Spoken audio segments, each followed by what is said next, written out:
चंदनपुर गांव में दो पति पत्नी रहते थे, पूनम और रामू। पूनम अपने घर का काम किया करती। रामू बहुत ही मेहनती इंसान था। वो अपना घर चलाने के लिए सब्जी बेचा करता था।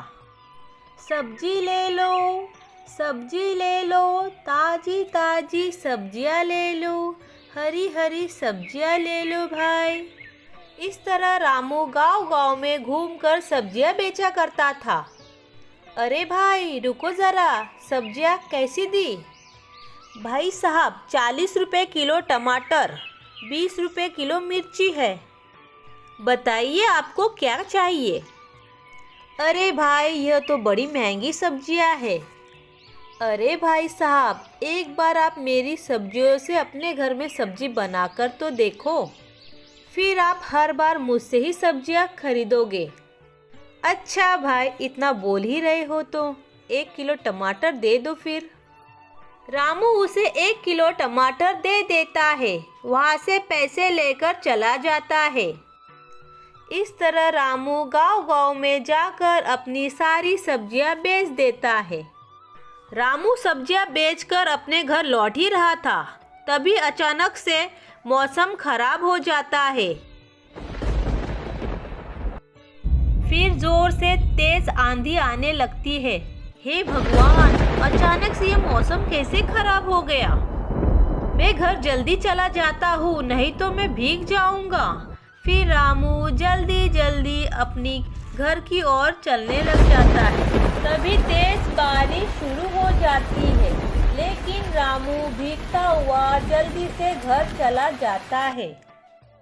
आ गए। सब्जी बेचकर आज कितने की कमाई हुई?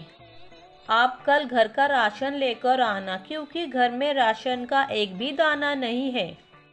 आज ज़्यादा कमाई नहीं हुई है, क्योंकि सब्जियों के दाम ज़्यादा नहीं मिले हैं। अरे वाह, रोज के आपके यही नाटक होते हैं।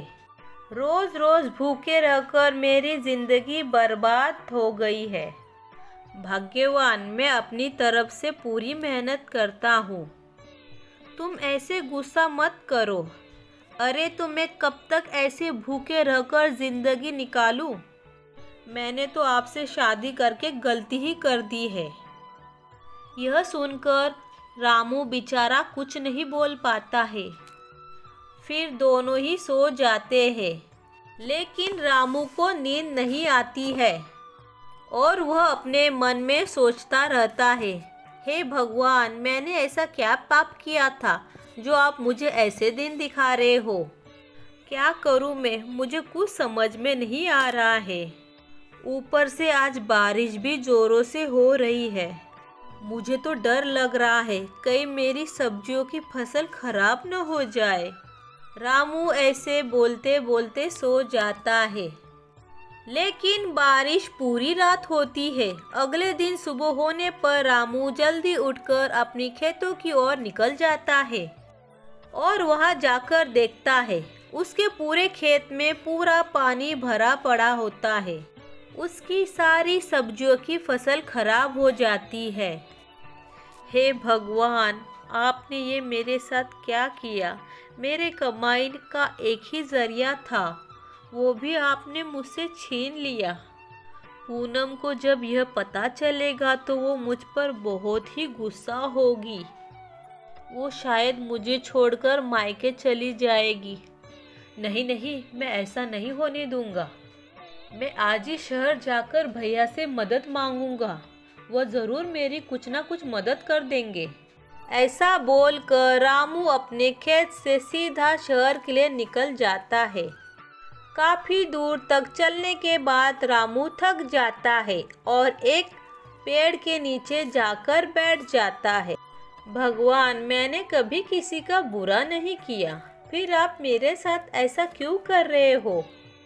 रामू बस इतना बोल ही रहा था। रामू, ऐसे हिम्मत मत हारो। कौन है यहाँ जो मुझे आवाज़ दे रहा है? रामू, डरो मत, मैं एक जादुई पेड़ हूँ। मैं काफ़ी दिनों से तुम्हारे जैसे ईमानदार और मेहनती आदमी का आने का इंतज़ार कर रहा था। बताइए पेड़ जी, मेरे आने का क्यों इंतज़ार कर रहे थे? मुझसे कोई गलती हुई है क्या? नहीं नहीं रामू, ऐसा नहीं है। और मैं जानता हूँ कि तुम्हारी पत्नी तुम्हारे ऊपर दिन भर गुस्सा करती रहती है। हाँ जादुई पेड़ जी, आप बिल्कुल सही बोल रहे हो। वह दिन भर किचकिच करती रहती है। अरे रामू, वो बेचारी गरीबी में रहते रहते दुखी हो चुकी है। उस बेचारी की कोई गलती नहीं है। और तुम्हारा दिल बहुत ही साफ है, इसीलिए मैं तुम्हारी सारी गरीबी दूर कर दूंगा। लेकिन जादुई पेड़ जी, आप मेरी गरीबी कैसे दूर करोगे? गांव के दूसरी तरफ जो घना जंगल है, जंगल में एक गुफा है। उस गुफा में जादुई खजाना छुपा हुआ है। तुम अभी के अभी घर जाकर अपनी पत्नी को अपने साथ खजाना लेने के लिए निकल जाना। लेकिन हम उस गुफा को कैसे ढूंढेंगे? वह जंगल बहुत ही घना और बड़ा है। रामू, तुम परेशान मत हो, मैं हूँ ना, तुम दोनों को उस जंगल में लेकर जाऊंगा। तुम जंगल में किसी भी मुसीबत में पड़ जाओगे तो मुझे आवाज़ दे देना, क्योंकि मैं एक जादुई पेड़ हूँ तो मैं कहीं भी आ जा सकता हूँ। रामू, एक बात का ध्यान रखना, वो खजाना तुम जैसे सच्चे और गरीब लोगों के लिए है। जो गरीब लोग इस गांव में रहते हैं, उन सभी के लिए है। हाँ जादुई पेड़ जी, मुझे आपकी यह बात याद रहेगी।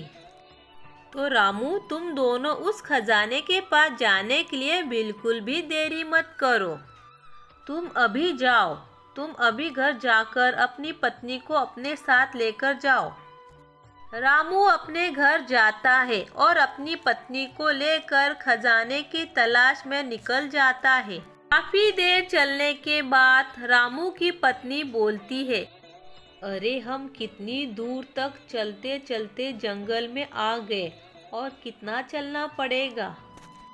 और सच में जादुई पेड़ ने बोला था या फिर आप मुझे झूठ बोल रहे हो? हाँ, जादुई पेड़ ने बोला था कि जंगल के अंदर एक गुफा है। लेकिन हम दोनों इतनी दूर आ गए हैं, यहाँ पेड़ पौधों के अलावा कुछ भी नहीं दिखाई दे रहा है। अरे मैं क्या बोल रही हूँ जी, आप अपने जादुई पेड़ से एक बार रास्ते के बारे में पूछ लीजिए ना। हाँ हाँ, तुमने सही कहा, रुको मैं अभी पूछता हूँ। जादुई पेड़ जी, आप हमें खजाने का रास्ता बताइए। तभी एक पेड़ से आवाज आती है, रामू तुम खजाने के पास पहुँच चुके हो, बस अब थोड़ा रास्ता बचा है, तुम यहाँ से सीधा चले जाओ, तुम वहाँ पर पहुँच जाओगे। फिर वह पति पत्नी आगे की ओर चले जाते हैं। थोड़ा देर चलने के बाद उन्हें गुफा दिखाई देती है। देखो भाग्यवान, हमें गुफा मिल गई।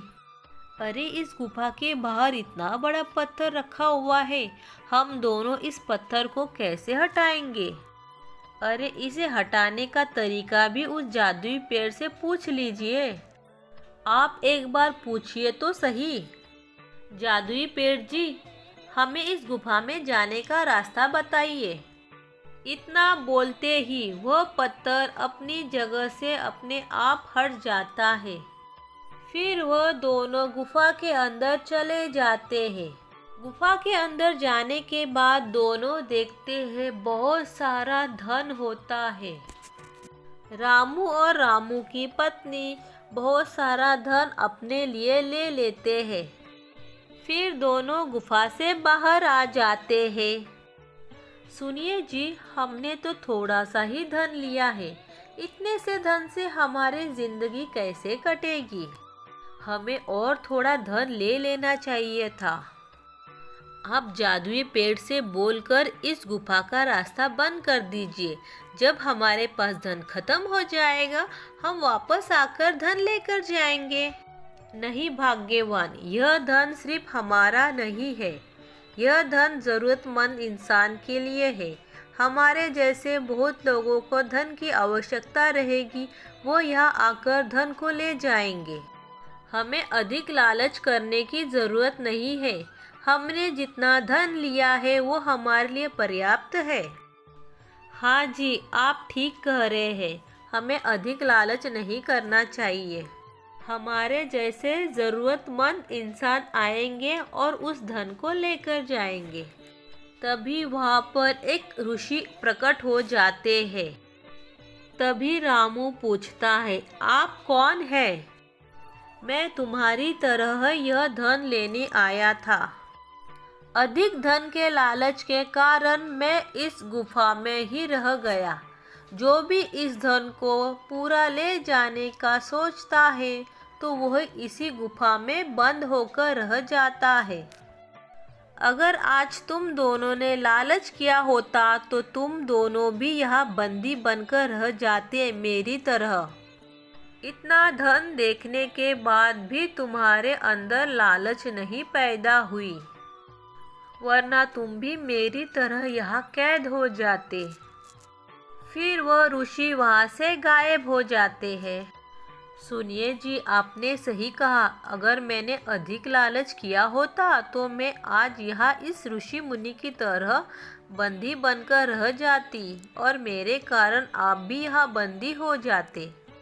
हमें कभी भी लालच नहीं करना चाहिए। यह धन उन जरूरतमंदों के लिए है।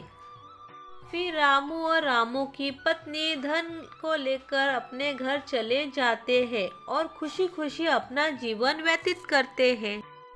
इस कहानी से हमें यह सीख मिलती है, इंसान को अधिक लालच नहीं करना चाहिए। लालच का परिणाम बुरा होता है। वीडियो अगर आप लोगों को अच्छी लगी हो फ्रेंड्स, वीडियो को लाइक और चैनल को सब्सक्राइब करें। Thank you for watching video friends. Bye bye, मिलते हैं नेक्स्ट वीडियो में।